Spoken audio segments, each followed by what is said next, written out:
자, 오늘은요 2024년 30일 캠페인을 시작하는 첫 주일입니다. 30일 캠페인을 진행하는 이 6월 한 달 동안은요 이렇게 우리 인사했으면 좋겠습니다. 어떻게 인사하느냐? 덕분에 감사해요. 감사해서 행복해요. 왜냐하면 이것을 하나님께서 이루어 주실 것이기 때문입니다.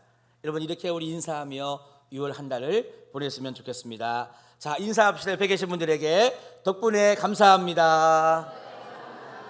감사해서 행복합니다. 아멘. 하나님께서요 이렇게 분명 이루어 주시리라 믿습니다. 저는 작년에는요 거룩한 꿈을 향한 새로운 도전이라고 하는 이 주제를 가지고 이 거룩한 꿈을 이루는 전략이라고 하는 5가지의 말씀을 전한 적이 있었습니다. 그러면서 한 달을 우리가 은혜 가운데 보냈는데요, 올해를 맞이하면서 올해는 어떤 주제를 가지고 한 달 동안 우리 성도님들과 함께 은혜의 시간을 가질 수 있을까 기도하다가 감사의 주제를 잡게 되었습니다. 오늘을 사는 우리 흥해제일교회 성도님들의 삶 속에 필요한 것은 감사의 회복이다라고 하는 이 깨달음을 얻은 거죠. 그러면서 그냥 감사가 아니라 덕분에 감사하다라고 하는 마음이 우리들에게 꼭 있어야 되겠다라고 하는 어떤 감동이 저에게 주어진 것입니다. 그래서 5주 동안의 여행을 통해서요 감사를 회복하는 우리 성도님들 모두가 다 되시기를 주님의 이름으로 축원합니다. 자, 그래서 감사의 회복, 이 첫 번째 주제의 말씀은 은택을 기억하라입니다. 우리 한번 따라합시다. 은택을 기억하라. 네, 은택이라고 하는 단어 한자 말이죠. 뜻을 보니까요 은혜 은자에 모택자를 쓰고 있었습니다. 이것을 직역하면 은혜의 연못이라고 하는 그런 의미인데요, 그동안 받은 은혜가 얼마나 많은지 연못으로 하나 가득하다라고 하는 그런 뜻이 되겠습니다. 여러분, 한번 질문하고 말씀을 시작해 볼까요? 그래서 지금 우리 성도님들의 인생 연못에는 무엇으로 가득합니까? 지금 내 가정이라고 하는 연못에는 무엇으로 가득 차 있습니까?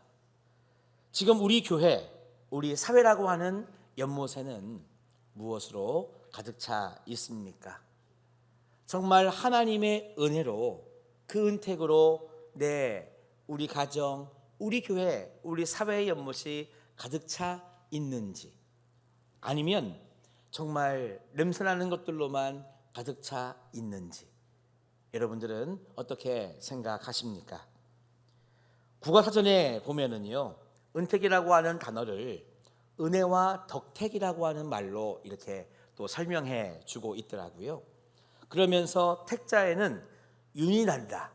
오늘 노윤자매가 오랜만에 왔는데, 독일에서 왔는데, 이 택자에는요 이 윤이 난다는 뜻이 담겨져 있더라고요.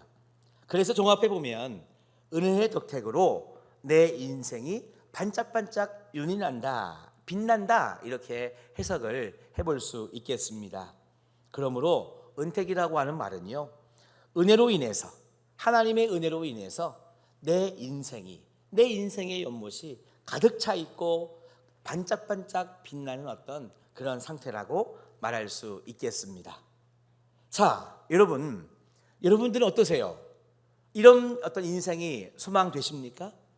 하나님의 은혜로 인해서 내 삶의 연못이 가득 차 있고 진짜 반짝반짝 빛나는 인생, 여러분 살고 싶지 않으십니까? 살고 싶으시면 한번 아멘 해보세요. 맞아요. 하나님은 이런 인생을 우리들에게 주시기를 원하신다는 것입니다. 오늘 시편에 이 귀한 고백을 쓴 다윗의 인생이 그랬습니다. 다윗이 있잖아요, 그동안 자신이 살아온 인생을 돌아보니까 하나님의 은혜가 아닌 것이 하나도 없다는 것을, 다시 말하면 내 인생의 이 모든 것은 하나님의 은혜인 것을 다윗이 깨닫게 되었습니다. 그래서 내가 살고 있는 왕궁이라고 하는 것을 이 연못으로 비유해 본다면 진짜 내가 살고 있는 이 왕궁 연못에는 하나님의 은혜로 가득 차 있다는 것을 이 다윗이 알게 된 거죠. 아주 그냥 차고 넘친다고 하는 것을 다윗은 알게 되었습니다. 게다가 마치 오늘처럼 정말 이 햇살이 내가 살고 있는 이 왕궁에 비추는데 얼마나 하나님의 은혜가 내 왕궁에 차고 넘치는지, 이 하나님의 따뜻한 반짝이는 햇살을 비추니까 와, 내 삶이, 우리 왕궁이 하나님의 은혜로 반짝반짝 빛나고 있음을 다윗이 보게 된 것입니다.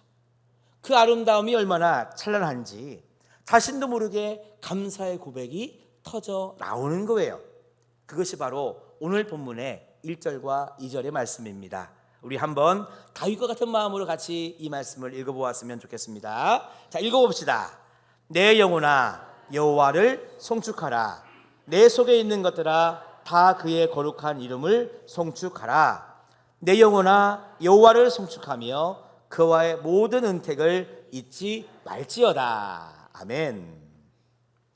다윗은 이렇게 마음속 깊은 곳으로부터 터져나오는 그 감사의 고백을요, 이렇게 1절과 2절의 고백으로 표현하면서 이렇게 부탁을 하고 있습니다.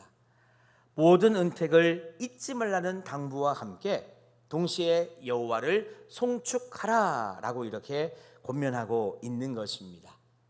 여러분, 우리가 은혜를 기억하면은요, 그 다음에는 자연스럽게 그 은혜로 말미암아 감사의 고백이 나오게 되어 있습니다. 맞지요? 은혜를 기억하면 감사할 수 있는 거예요.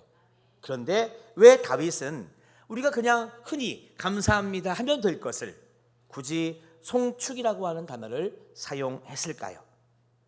다윗은 어제와 오늘과 내일을 바라보니까요, 하나님의 은혜가 아닌 것이 없다는 것을 깨달았다 말씀드렸죠. 그러면서 다윗은 이야, 정말 이 죄인이 하나님의 은혜로, 하나님의 은택으로 이렇게 하루하루를 살고 있구나 라고 이것을 깨닫고 나니까요, 여러분 그런 경험이 있지 않아요? 정말 은혜를 깨닫고 나니까 이 마음 깊은 곳으로부터 무언가 표현할 수 없는 게 막 이렇게 끓어오르는데 도무지 그것을 표현할 길이 없는 거예요. 내가 알고 있는 이 말로는 표현할 수가 없는 거예요. 단순히 그냥 찬양이라든지 단순히 감사라고 하는 말로는 그 뭔가 이 끓어오르는 것을 다 표현할 수가 없는 거예요. 그래서 다윗이 발견한 단어가 뭐냐? 송축이라고 하는 단어입니다.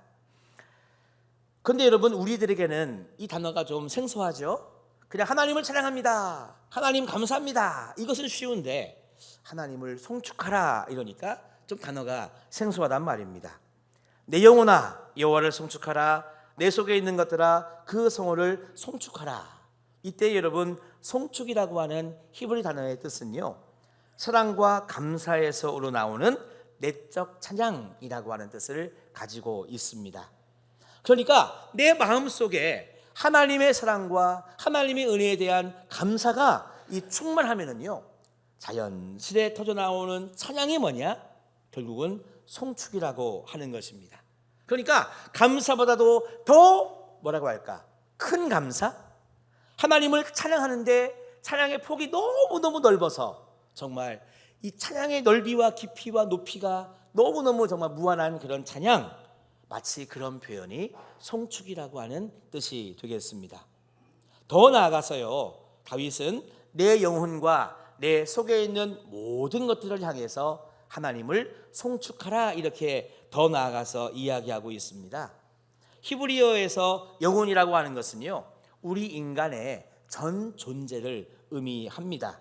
그러니까 히브리적인 사고를 가지고 이 몸을 포함한 인간 전체를 가리켜서 영혼이라고 말하는 거거든요. 그러니까 다윗이 내 영혼아 하나님을 송축하라 라고 하는 그 말은 뭐냐 하면, 제발 너희들 하나님께 감사하고 하나님을 찬양할 때, 그러니까 하나님을 송축할 때 요 입술로만 하지 말고 너의 마음을 다해서 온 몸으로 정말 주신 것을 기억하면서 그렇게 하나님을 이 찬양하고 감사하라는 의미가 바로 송축의 의미가 되겠습니다. 여러분, 이왕이면은요 하나님의 은혜에 감사할 때, 그래서 하나님을 찬양하고 싶을 때 여러분 온 마음을 다해서, 정말 내 온 몸을 다해서 하나님께 영광 돌릴 수 있는 우리 성도님들 다 되시기를 주님의 이름으로 축원합니다. 맞아요. 그냥 단순히 감사, 단순히 찬양하는 것보다 받은 은혜가 여러분 크고 놀라우면, 그것이 여러분 생각나면은요 우리의 마음 다해 온 몸 다해 하나님을 송축할 수 있는 것입니다. 히브리어로 내 속에 있는 모든 것들이라고 하는 표현은요 원래 그 중앙에, 그 속에라고 하는 뜻인데, 이 단어가 우리 사람에게 적용이 되면은요 네 마음속, 네 마음과 그리고 너의 내장과 함께 이런 뜻이 됩니다. 그러니까 내 속에 있는 모든 것들로 송축하라 라고 하는 말을 직역해 보면, 너는 마음을 다해서 네 마음뿐만이 아니라 너의 온몸, 그러니까 너의 오장육부까지도 다 해가지고 하나님을 송축하라는 말입니다. 그러므로 여러분 따라합시다. 혼신의 힘을 다하여 하나님을 송축하라, 그런 말이 되겠습니다. 여러분, 이렇게 다윗이요 강력하게 하나님을 송축하라 이렇게 말할 수 있는 것은요 다윗의 삶 속에 잊을 수 없는 하나님의 은혜, 은택이 너무나 많기 때문이었습니다. 여러분, 내 속에 있는 것들은 지금 무엇이라고 말하고 있습니까? 내 마음과 오장육부는 무엇을 기억하고 있습니까? 지금 나의 영혼이 뱉어내고 있는 말은 어떤 말이죠? 여러분, 혹시 송축하지 않고서는 견딜 수 없는 그런 상태에 계시는지, 아니면 송축하지 않고서는 견딜 수 없는 그런 은혜를 한 번도 체험해보지 못하신 건 아닌지 저는 참 개인적으로 궁금합니다. 지금 다윗은요 하나님께서 주시는 마음으로 우리들에게 권면하고 있는 것입니다. 너의 영혼은 지금 무엇을 말하고 있느냐? 너의 속에 있는 것들은 지금 어떤 상태로 있느냐? 이제는요 하나님의 질문에 우리가 답을 해야 될 때입니다. 여러분, 천하의 다윗으로 하여금 하나님을 송축할 수밖에 없도록 만든 그 은택이란 무엇일까요? 다윗이 평생 잊지 못했던 은택은요 내가 왕이 되어서가 아니었습니다. 내가 많은 물질을 소유한 부자여서가 아니었습니다. 내가 정말 이 사람을 오라고 하고 가라고 할 수 있는 그런 권력이 있기 때문에 하나님께 감사했던 게 아니었습니다. 목동이었던 다윗이 왕의 자리까지 출세했기 때문에 하나님께 감사한 것이 아니었습니다. 하나님을 송축할 수 있도록 그렇게밖에 할 수 없는 다윗이 받은 은혜, 은택이라고 하는 것은요 그런 류의 것이 아니었습니다. 어떤 것이었느냐? 말씀해 보니까요 그가 내 모든 죄악을 사하시며 내 모든 병을 고치시며 내 생명을 파멸해서 속량하시고 인자와 긍휼로 관을 씌우시며 좋은 것으로 내 소원을 만족하게 하사 내 청춘을 독수리같이 새롭게 하시는도다. 다윗이 받은 하나님의 은혜라고 하는 것은 이런 거였습니다. 다윗이 기억하고 있는 하나님의 은혜, 그래서 하나님의 그 은택을 기억하고 하나님을 송축하는 다윗의 마음은 바로 이런 거였어요. 한번 따라합시다. 사하시고 고치시고 속량하시고 씌우시고 만족하게 하시고 새롭게 하시는, 맞아요. 이 6가지의 은총을 다윗이 받았기 때문에 하나님께 송축을 하고 있는 거죠. 그런데요 여러분 한번 생각해 보십시오. 사하여 주시는 은혜, 고쳐주시는 은혜, 속량해 주시는 은혜, 씌워주시는 은혜, 만족하게 하시는 은혜, 새롭게 하시는 이 은총은요 내가 이룰 수 있는 것이 아니라고 하는 사실입니다. 따라합시다. 하나님이 주시는 은혜다. 맞아요. 이것은요 내가 땀 흘려 내가 수고해서 이룰 수 있는 그런 어떤 업적이 아니라고 하는 거예요. 하나님께서 하나님을 여시고 우리에게 주셔야만 받아 누릴 수 있는 은혜가 바로 이 6가지 은혜라고 하는 것입니다. 다윗이 그렇게 수많은 전쟁에서 승리했습니다. 그런데 이것을 여러분, 다윗이 어디 가서 빼앗아 온 것이 아니었습니다. 다 하나님이 주신 은혜와 은총이라고 하는 것이죠.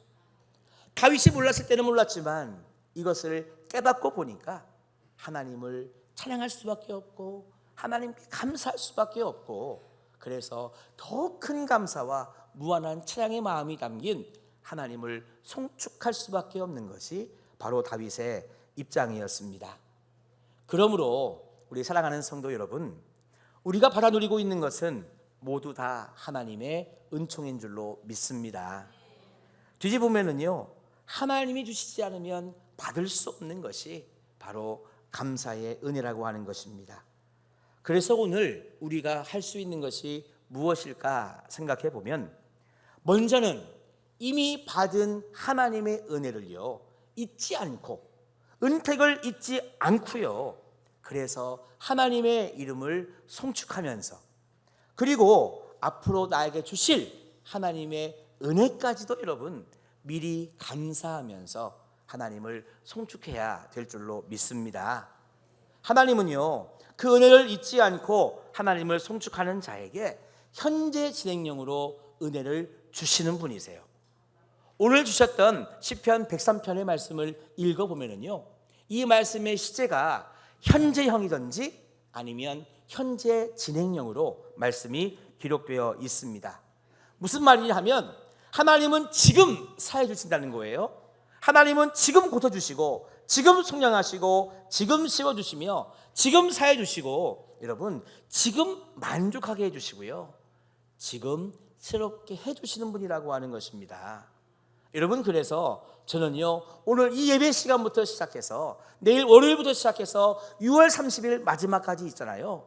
하나님께 여러분 정말 받은 은혜에 감사하셔서 순간순간마다 주시는 그 하나님의 은혜, 기도의 응답을 받는 우리 모두가 되시기를 주님의 이름으로 축원합니다. 여러분, 하나님께 지은 죄가 있으면요 지금 바로 회개하세요. 그럼 하나님께서는요 지금 그 죄를 사해 주시는 겁니다. 여러분, 하나님께 여러분 영육간의 아픔이 있다면 하나님께 기도하세요. 몸이 아프다고 기도하시고 속상하다고 기도하세요. 그러면 하나님은요 지금 즉시 우리 육신의 질병도 마음의 상함도 하나님은 고쳐주시는 분이십니다. 하나님께 다양한 기도를 간절히 올려드릴 때 하나님은 지금 속량해 주시고, 지금 은혜 인자와 긍휼로 관을 씌워주시고, 지금 기도의 응답으로 만족하게 해주시고요, 바로 지금 기도하는 우리들에게 우리의 믿음을 독수리같이 새롭게 해 주실 줄로 믿습니다. 여러분, 하나님의 기도의 응답이라고 하는 것, 이것은요 우리가 이미 받은 은택, 받은 하나님의 은혜를 잊지 않고 감사하면서 하나님을 찬양하는 그 송축함이 살아있을 때 하나님은 오늘도 바로 이곳에서 우리에게 은혜를 주시고 응답을 주시고 우리와 함께 하시는 그 임마누엘의 은혜를 오늘도 이 시간 우리들에게 주신다고 하는 것입니다.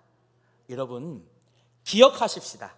제발 잊지 말고 오늘 나에게 주셨던, 어제 주셨던, 과거에 주셨던 그 하나님의 은혜를요 잊지 않고 기억하면서 하나님께 감사하고 찬양하는, 송축하는 여러분들이 다 되시기를 간절히 소망합니다. 오늘 다윗은요 마지막으로 이 모든 은택을 우리들에게 전하면서 마치 유언처럼 남긴 다윗의 호소가 있습니다. 그것은 오늘 주셨던 103편 마지막에 나오는 말씀인데요, 여호와의 인자하심은 자기를 경외하는 자에게 영원부터 영원까지 이르며 그의 의는 자손에게 이르리니 곧 그의 언약을 지키고 그의 법도를 기억하여 하며 행하는 자에게로다 라고 말씀하고 있습니다.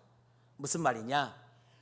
나도 하나님의 은혜를 받지만 나에게 주시는 이와 같은 하나님의 은혜를 대대손손 전해줄 수 있는 비결이 있다는 것입니다.